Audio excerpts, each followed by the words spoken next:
ক cos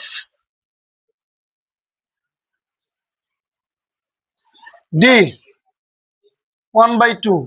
cos D 1/2 হলে D এর মান নির্ণয় করো। কে এর মান নির্ণয় করো? এটা তোমাদের জন্য ইজি হয়। কি লেগা? cos এর কত ডিগ্রির মান? হাফ। cos এর কত ডিগ্রির মান? হাফ। হৃদয় বলো কত ডিগ্রি? 60 ডিগ্রি। দেখছো সেই এখানে তাবাস্তমা কইয়া ফেলাইতেছে। তোমার তো তাবাস্তমের জানার এই কথা না। আইসে কয়দিন ধরে শুনে শুনে 8 দিন ধরে। হাফের মান কত? cos 60 degree. কারণ এই যে 1 নম্বর আঙ্গুল cos এর উপরে এক দেখলেই বুঝতেছে 60 ডিগ্রি। আচ্ছা, তাহলে এখানে ডি ইকুয়াল টু কত ডিগ্রি? 60 ডিগ্রি। ফলে তার মানে ডি এর মান পেলাম কত ডিগ্রি? 60 ডিগ্রি। 60 ডিগ্রি পাইলে এখন আমাদের বলতেছে tan ডি মানে কত? tan ডি ইকুয়াল টু কত? tan এর tan, এই যে ডি মানে কত পাইছি? 60 না? অঙ্কটা বুঝছো কিরকম? একটু অন্যরকম। যেমন cos D equal to half লেখা আছে। cos ডি এর জায়গায় sin ডি থাকতে পারে, sec ডি থাকতে পারে, যা মন চায় থাকতে পারে নাকি? এরপরে আমাদেরকে ডি ইকুয়াল টু লিখা cos cos কাটা D equal to 60 degree. D equal to কত? 60 ডিগ্রি। তাহলে লিখলাম tan ডি। কি লিখলাম? জাস্ট আমরা tan ডি এর মান বসালাম। এখন tan 60 ডিগ্রি মান কত? tan 60 ডিগ্রি মান বার করতে হলে কি করতে হয়? sin এর 60 ডিগ্রি cos এর কি 60 ডিগ্রি বের করতে হবে নাকি? sin এর 60 ডিগ্রি মান কত? √3/2। আর cos এর 60 ডিগ্রি মান কত? হাফ। উল্টো হয়ে গেলে কি হয়? √3। তার মানে এখানে হবে √3। tan 60 ডিগ্রি মান কত? কি কই মারিয়া কেমনে করবো? ওইভাবে tan মানে sin বাই cos। যদি tan এর মান বের করতে চাও sin 60 ডিগ্রি মান cos 60 ডিগ্রি মান করবে। sin 60 ডিগ্রি মান √3/2 আর cos 60 ডিগ্রি মান 1/2। এবার উল্টাইবো। উল্টাইলে উপরের সঙ্গে নিচের সঙ্গে করো। 2 2 কাটা √3। ক্লিয়ার? বুঝতে পারছো?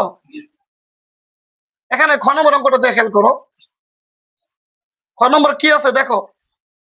45-এর খ দেওয়া আছে প্রমাণ করো যে r² - p² = 4 আর p। তার মানে এখানে তোমার r এর মান দেওয়া আছে। r এর মান কত দেওয়া আছে? দেওয়া আছে, দেখা যায় ভিডিওতে, দেখা যায় r এর মান কত দেওয়া আছে? r এর মান দেওয়া আছে tan এ প্লাস sin এ। এটা কি এর মান? r এর মান। আবার কি দেওয়া আছে? p এর মান নাকি? p এর মান কত দেওয়া আছে? tan এ। তোমার স্যারের সময় এই অঙ্কটা আসছিল, হ্যাঁ? আমার সময় এই আরপি ছিল না, ডাইরেক্ট দেওয়া ছিল। ডাইরেক্ট কি এই দুটা দেওয়া ছিল। মানে এখন তোমাদের একটু কঠিন করার চেষ্টা করতেছে। এই লিখলাম না আমি। এখন তো left hand side. Left hand side কি আছে দেখো। r² মাইনাস, এটাই তো, এটা কি বানাইতে হইব? 4 rp নাকি? আচ্ছা, এতটুকু আমি লিখছি, মুখস্থ করছি। আচ্ছা, এখন খেয়াল করো, আর এর মান বসাও। একবারে সহজ যদি তুমি বুঝো, আর যদি না বুঝো 2 দিন করলে পারতাম না।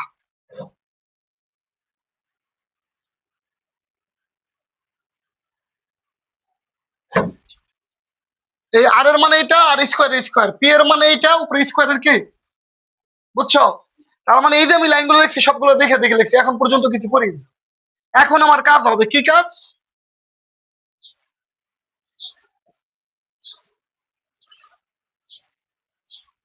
সাইন না নাকি কস?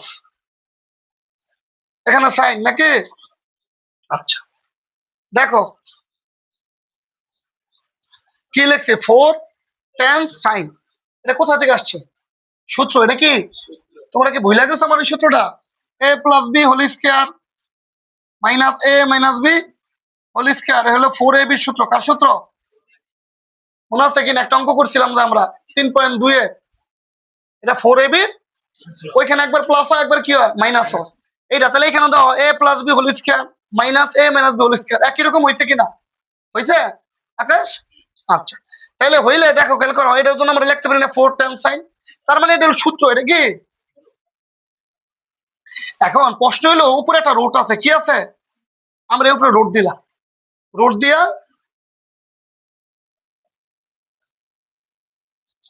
আর তোমরা বলতে পারো স্যার আপনি রোড দিচ্ছেন কেন? রোডটা দিলাম না অঙ্ক, যুক্তিতে। অঙ্ক কিসে হয়? অঙ্কের যুক্তি কেমন? অঙ্কের যুক্তি হইলো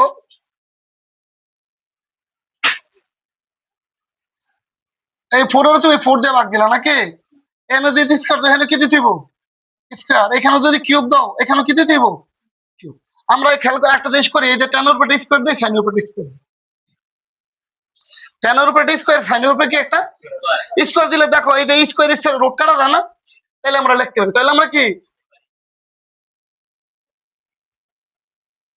এটা অনেকটা হইলো গিয়ে অনেক সময় বাবে থাপড়া টামাই আবার 10টা জরিমানা দেয়, যত কান্দে পোলায় পরে কি দেয় বা মানে দিয়ে দেয় দেখা, তাহলে বলো কান্না করলে থামে। তো এখানে রোড দিয়ে ভিতরে স্কোর দিয়ে দিচ্ছে। ক্লিয়ার? আচ্ছা, এখন দেখো আমরা ফোন না, এই যে রোড থাকবে এই 10 না, 10 স্কয়ার না, এই 10 স্কয়ার লিখলাম। এই যে সাইন স্কয়ার, সাইন স্কয়ার মানে কি জানো? 1/cos square. আসে ভিডিওটা আসতেছে এটার মধ্যে? পরের লাইন কি আসবে? আচ্ছা, তাহলে দেখো এই সাইনের সূত্র কি 1 মাইনাস 1 মাইনাস। আচ্ছা, এত পয়সা দিই আমরা।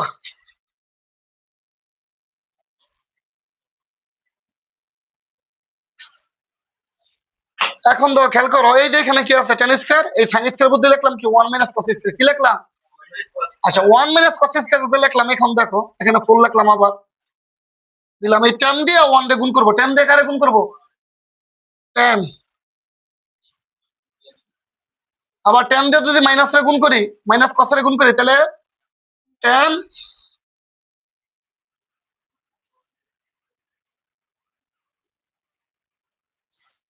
লিখতে পারি না চাইলে আমরা?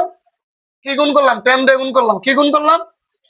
10 দিয়ে 1 রে 10 স্কয়ার, 10 দিয়ে cos রে গুণ করলে 10 স্কয়ার cos স্কয়ার। এরপরে লাইনগুলো একটু লাগাই, এই লাইনের পরে এই লাইনটা, তারপরে লাইন, এগুলো একটু মনে থাকলেই হবে। বুঝছো এতটুকু? উপরে রুট হবে, উপরে কি হবে? আচ্ছা, এখন এই tan square tan square, tan square কি মাইনাস আর মাইনাস। এই tan স্কয়ার মানে কি জানো? tan স্কয়ার মানে লোকে sin স্কয়ার cos স্কয়ার।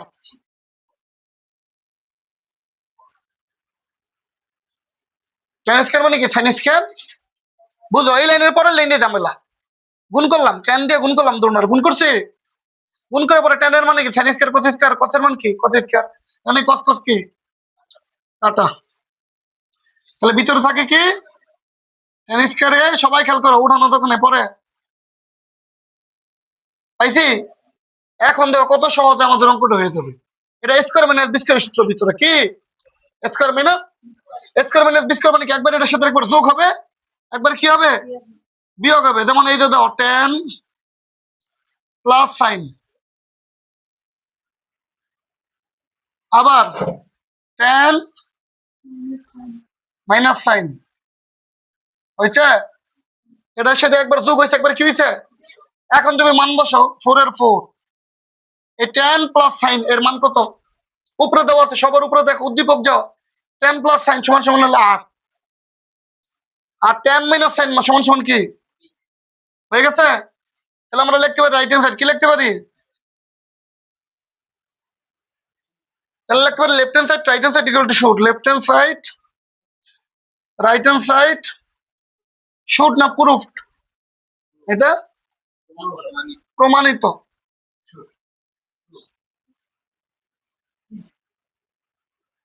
আস্তে এরকম করলে মানুষ কি করবে? বুঝছো? উঠাও আগে। এখানে মনে হয় একটু সমস্যা হয়ে গেছে। খালি যদি এই লাইনটা আনতে পারো, এর 3 লাইনটা কষ্ট। এখানে এই 2 লাইন আর এই লাস্টের লাইন, এই 3টা লাইনই ইম্পর্টেন্ট। এই 3টা লাইন যদি বোঝো, পুরো অঙ্ক বোঝা কোনো ঘটনা।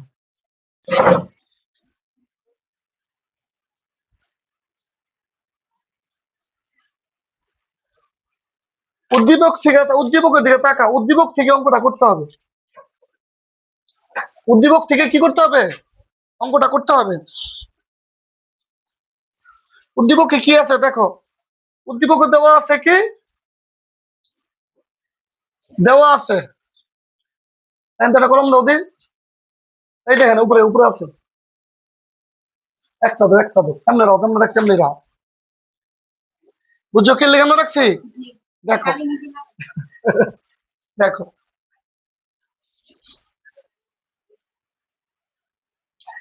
কি লেখা আছে, sec a প্লাস বি। এই সবাই তাকাও, a প্লাস বি। তোমরা যারা পুরনো স্টুডেন্ট আমার, তোমরা পারো না, এটা খুবই দুঃখজনক। এটা আমি দেখে খুব কষ্ট পেলাম আর কি। এই যে এই লাইনটা লেখা আছে নাকি, এখান থেকে এর মান বের করতে হবে, এর মান।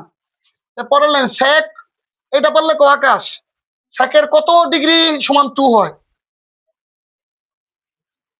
হ্যাঁ, কত ডিগ্রি sec সমান সমান কত ডিগ্রি?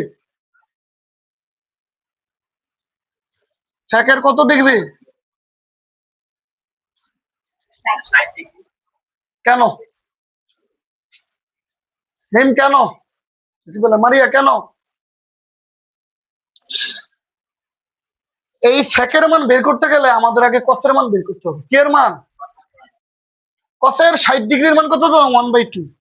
আর কসের 60 ডিগ্রি, কসের 60 ডিগ্রির মান যদি 1/2 হয়, এই সেকের সময় উল্টে যাবে। সেকের 60 ডিগ্রির মান কত জানো?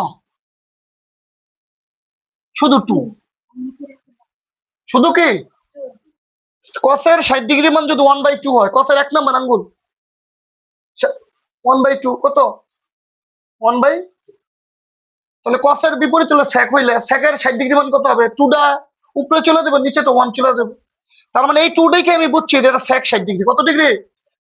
এখন বা সেক সেক কাটা আমাদের হবে a plus B equal to 60 degree. এটা 1 নং, এটা কয় নং? 1 নং। আবার আবার কি আছে দেওয়া আছে, কি দেওয়া আছে? √3, √3 সেক, √3 সেক কি a minus B.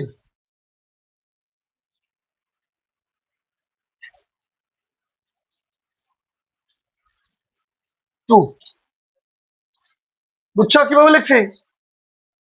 √3 sec a minus B, ওই দুইটার বেলায় মাঝে 2 হবে, দুইটার বেলায় মাঝে কি হবে? দুইটার বেলায় দাও মাঝে সমান সমান দিয়ে 2 লেখছে নি? আচ্ছা, তাহলে এইভাবে না, এখানে কি যাবে?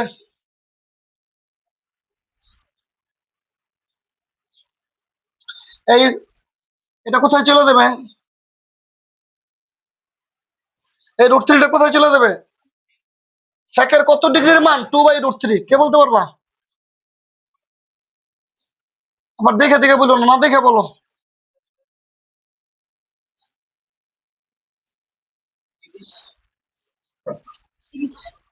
কারণ সেক হইলো কসের, আচ্ছা সেক যদি কসের বিপরীত হয়, কসের 30 ডিগ্রির মান কত? কসের 30 ডিগ্রি মান কত? এইটা 30 ডিগ্রি, এইটা 0 1 2 3, তার মানে √3/2। যখনই আমি দেখলাম এটা উল্টা, এটা কি উল্টা না? যখনই দেখলাম এটা উল্টা, তখনই বুঝলাম এটা কত হবে না সেক, সেক 30 ডিগ্রি বা a minus B equal to 30 degree. এই দুইটা লাইন উঠাও এবং প্রশ্ন করো।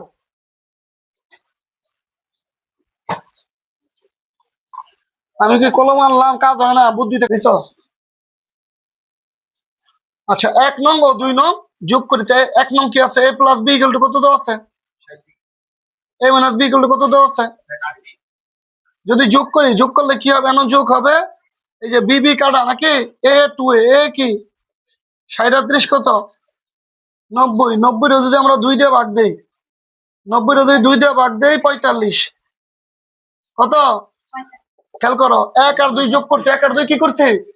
যোগ, মানে কি a plus B equal to 60 degree আর a minus B equal to 30 degree. যোগ করলে কি হবে? দেখো এখানে যোগ হবে, এখানে যোগ হবে, তার মানে এর যোগ আর যোগ, plus minus minus, B B কাটা, a 2 এ দিয়ে আমরা 90 ভাগ দিলাম, এ দিয়ে কারে ভাগ দিলাম? এ দিয়ে 90 ভাগ দেয়, 2 দিয়ে 90 ভাগ দিলে কত হয়? 45। এর মান কত পাইলাম? আচ্ছা যোগ করলাম না? এখন আবার দেখো 1 নং থেকে 2 নং বিয়োগ করি, কি করি? বিয়োগ করি। বিয়োগ করলে কি হয়? a plus B equal to 60 degree, a minus B equal to কত ডিগ্রি? 30 ডিগ্রি। বিয়োগ করলে কত হবে? বিয়োগ করলে দেখো, বিয়োগ করলে এই যে এ কাটা যাবে, এ কাটা যাবে, কলম তো এখান থেকে একটা এ কাটা যাবে, তাহলে বিবি টু বি, বিবি কি বিবি কেন এই যে বিয়োগ কেন কি বিয়োগ, এই যে এটা হলো প্লাস, এটা কি এই জন্য এ কাটা, কিন্তু এখানে তো এই মাইনাসে মাইনাসে কি হয় প্লাস, তাহলে বিবি টু বি। আর 60 থেকে যদি 30 চলে যায় কত থাকে, বা 30 রে ভাগ দাও 2 দিয়া, কত ডিগ্রি, তার মানে এ এর মান পাইলাম কত ডিগ্রি 45 ডিগ্রি, আর বি এর মান পাইলাম কত ডিগ্রি 15 ডিগ্রি, এখানে কি দেখা যায়। এখন দেখো left hand side, left hand side কি আছে কও, টু বি আছে না, আছে নি, আচ্ছা টু বি, টু এর টু, আর বি এর মান কত ডিগ্রি, বি এর মান কত ডিগ্রি 15 ডিগ্রি, কত ডিগ্রি 15 দুগুণে কত, ওকে এটা লেফট সাইড, এর কি সাইড একবারে কি করছি বিয়োগ করছি, এরপরে এ এর মান পাইছি কত ডিগ্রি, বি এর মান কত পাইছি, আচ্ছা তাহলে টু বি, টু এর টু গুণ বি এর মান কত 15 ডিগ্রি, 15 দুগুণে কত 30 ডিগ্রি। আচ্ছা সি সমান সমান কত দেওয়া আছে দেখো, বলো উদ্দীপক দেওয়া আছে, সি সমান সমান, সি সমান সমান 30 ডিগ্রি, কত ডিগ্রি, তাহলে আমরা হয়েছে না, তার মানে আমরা লিখতে পারি এরকম, এই যে আমরা লিখতে পারি এই যে equal to C equal to কত, ইকুয়াল টু কি 3 ডিগ্রি। তাহলে সুতরাং আমরা লিখতে পারি লেফট হ্যান্ড সাইড ওই করে বসো, right hand side equal to কি, এটা কি দেখাও না কি বলছে, তাহলে আমরা লিখতে পারি কি, আর দেখা পুরোটা দেখা যায়,